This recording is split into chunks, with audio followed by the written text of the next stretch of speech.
Elections in Zambia are largely influenced by young people, including first-time voters.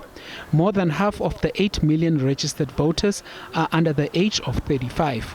In the past, along with urban dwellers, they have been the bedrock of the Patriotic Front support. But amid the economic turmoil, Mr. Lungu and his party can no longer take their voters for granted.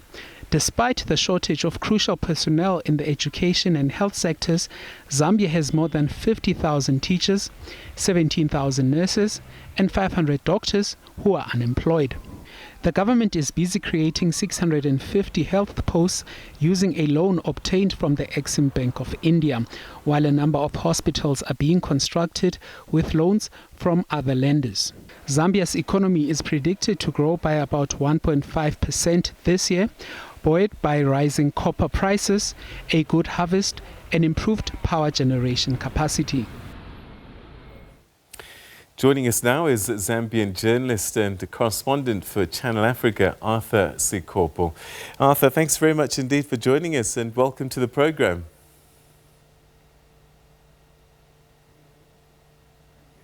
All right, so Arthur, you have to unmute your device. There you go. Sorry, Peter. Good evening. Thank you so much. Great. And, it always, thanks. Ulishani. Tiri bwino muli bwanji wa Peter. Bwino Sikomo. So, tomorrow is the day. Is there a lot of anticipation, excitement for these elections tomorrow? Yes, Peter, tomorrow is the day, and of course, many Zambians are getting ready, and there is so much anticipation for tomorrow's vote. Many Zambians are just very eager to cast their votes tomorrow for whoever they want to lead them in the next 5 years. As you know, Zambian elections are held every 5 years, so people on the streets, people around, most of them are just getting ready, and all you could hear is just that election feel when you are moving up and about in the city of Lusaka and just around the country. So people are getting ready, and of course are waiting just for 6 hours when the polling stations will be opened. Has COVID-19 disrupted things? I mean, normally there are huge rallies, there's lots of activity, but it does seem a little different this time around. Yes, this particular election, I think it is very unique in the sense that we are holding it, or we are having it under the global pandemic, which is COVID-19. And from the campaigns, we've seen that even the campaigns that we have been having from these political parties have been quite different. You'll find that it is only this presidential candidate who is moving in a vehicle. Maybe they're using their sunroof to just wave at the people along the streets, or maybe they are giving out face masks or hand sanitizer to people around. So it has been quite a unique campaign situation because of COVID-19.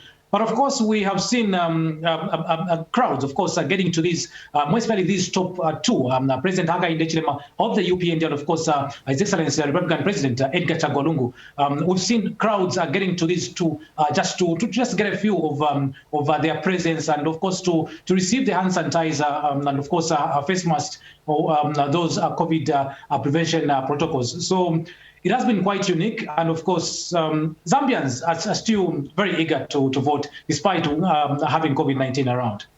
So is it a done deal that really this is about Edgar Lungu and Hakainde Hichilema, or could there be outsiders that might surprise? Well, from the ground, what is obtaining, I think it is only these two that are leading in this particular race. And of course, even both of them, they know that they are leading. And both of them have put in so much to ensure that they win this particular election. Hakainde Hichilema, the leader of the UPND, who is sort of the leading opposition in the country, for him, he's very confident that he has won this election because of maybe the crowds that is pulling say on social media. But some critics will say that these crowds have been there on social media. Even in 2016, we saw him pulling a lot of crowds on social media, but it happened that it happened so that he never made it. Of course, Edgar Lungu as well has been pulling a crowd, and they are both confident that they are winning this particular race. But it is up to the Zambian people as they turn up tomorrow to see to it that those are the ones that are going to be the deciders in this particular election, whether to have Edgar Lungu or Hakainde Hichilema. Of course, we have these other 14, but we might just maybe wait and see who could maybe pull a surprise, maybe who come out number 3. But of course, the margin will be very huge, because many people on the streets are just talking about these two leading leaders. So that is what is on the ground in terms of popularity. Opposition parties are saying that this really hasn't been a fair campaigning process, that they've been restricted in ways that the president hasn't, and that by and large the odds have been stacked against them by the authorities.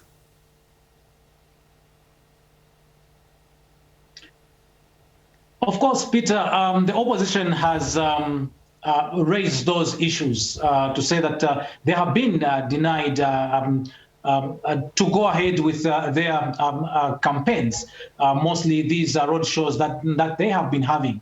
Of course, we have seen quite a number of them complaining against what they have been calling that has been maybe sort of a directive from the governing party to not to allow them to go ahead with their campaigns. We have seen Hakainde Hichilema, of course, complain, and we saw him complaining that he has been blocked by the police. But of course, when you get it from the other side, when you get it from the police side, they will tell you a different story. They'll tell you that these people have not informed us of their meetings or of their road shows. Because they need protection, so we need to protect them. But it happens so that the opposition as well will blame the police to say that you are just being used by the governing party. So it has been that blame game on from both ends. So it is the opposition against the police, the opposition against the governing party.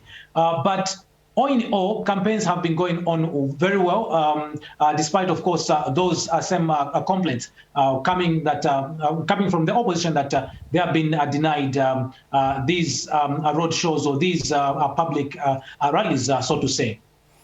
What are the big issues for Malawians, or are they just voting for personalities?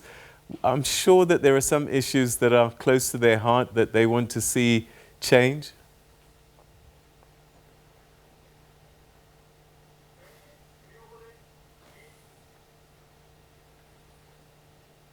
Hello, Arthur. Did you get that question?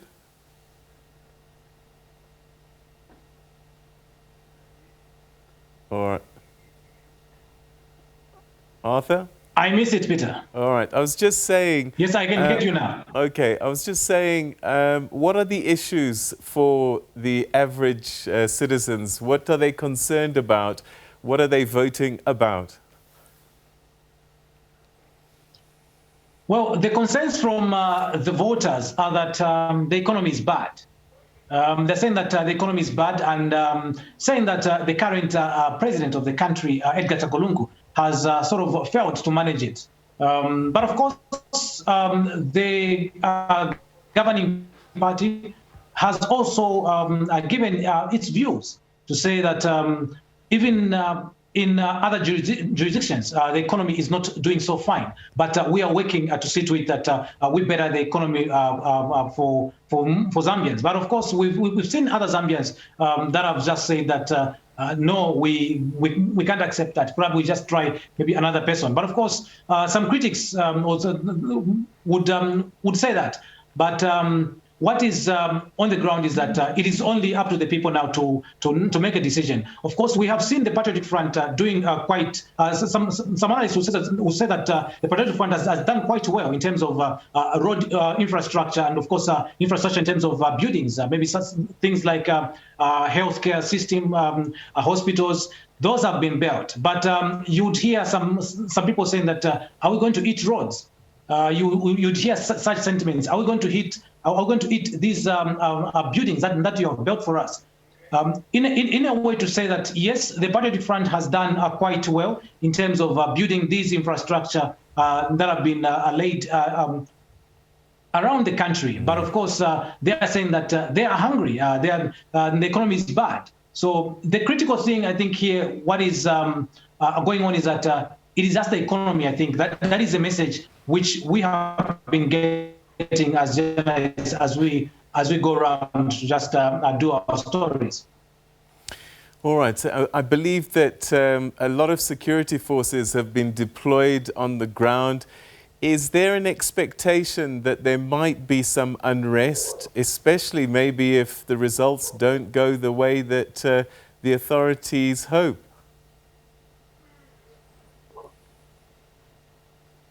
Well, that is quite an interesting one.